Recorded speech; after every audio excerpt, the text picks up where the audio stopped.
Hello and good morning. It's Stuart Payne on behalf of Read 20 and the Readmobile, and I'm here with another story today. This one is called The Stonecutter. Allegedly, it's a Japanese folk tale, but I did a little research online, and it seems to be based on a Brothers Grimm fairy tale. But there are similar stories in the Asian tradition, Japanese, Chinese tradition.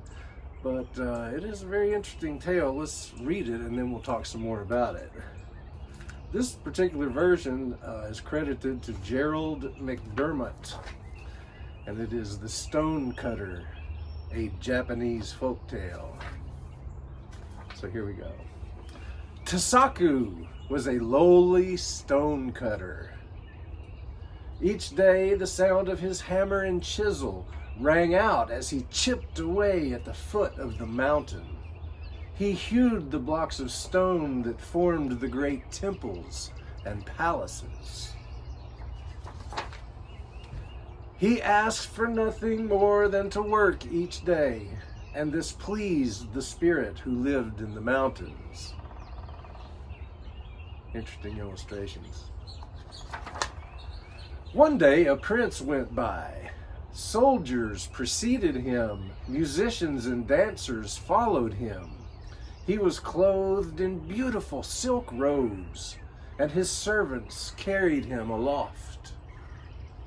Tasaku watched until the magnificent procession had passed out of sight,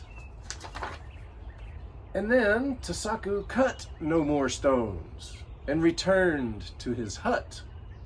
He envied the prince. Yes, he envied him. What does it mean to envy someone? Well, he looked up into the sky and wished aloud that he might have such great wealth as the prince, and then he slept. The spirit who lived in the mountains heard him, and that night transformed the stonecutter into a prince. Tasaku was overjoyed. He lived in a palace and wore robes of the finest silk. Musicians played for him and servants bowed low. He commanded great armies and ruled over the land. And every afternoon, Tasaku walked in his garden. He loved the fragrant petals and the graceful vines, but the sun burned his flowers. He knelt over these withered blossoms and saw the power of the sun. And Tasaku wanted to be as powerful. So he asked the spirit who lived in the mountains to change him into the sun. And the spirit heard him. Tasaku became the sun, and he was happy. For a time. To show his power, he burned the fields and parched the lands, and the people begged for water.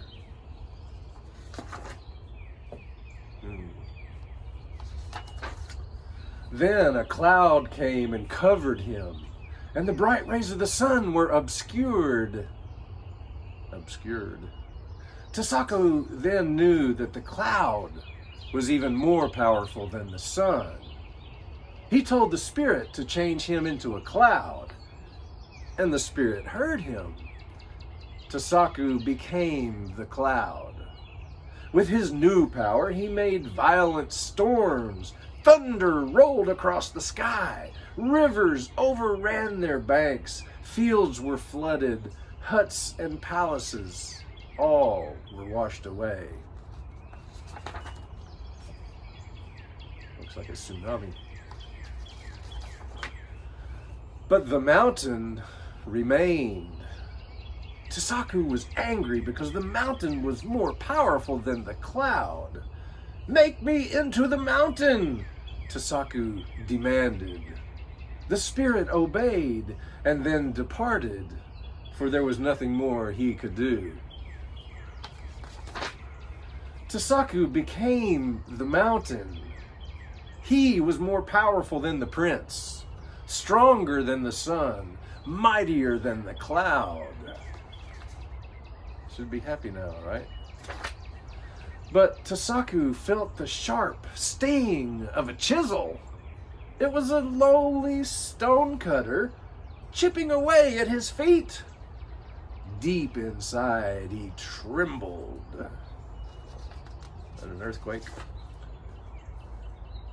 And that's the end of the story. Is there a lesson here? Is there a moral? Is there a point? Is there some wisdom to be gained from this story?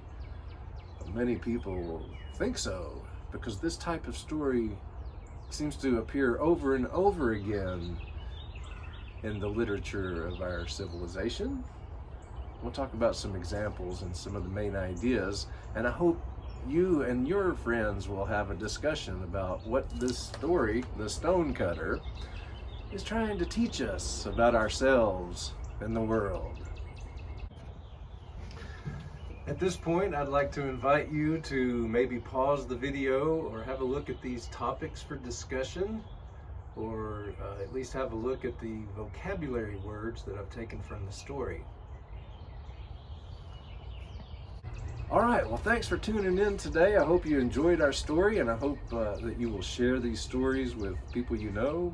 We have many, many read aloud videos on our YouTube channel, as well as our Facebook page. So check us out at Read 20 Chattanooga on YouTube. Thanks, and have a great day.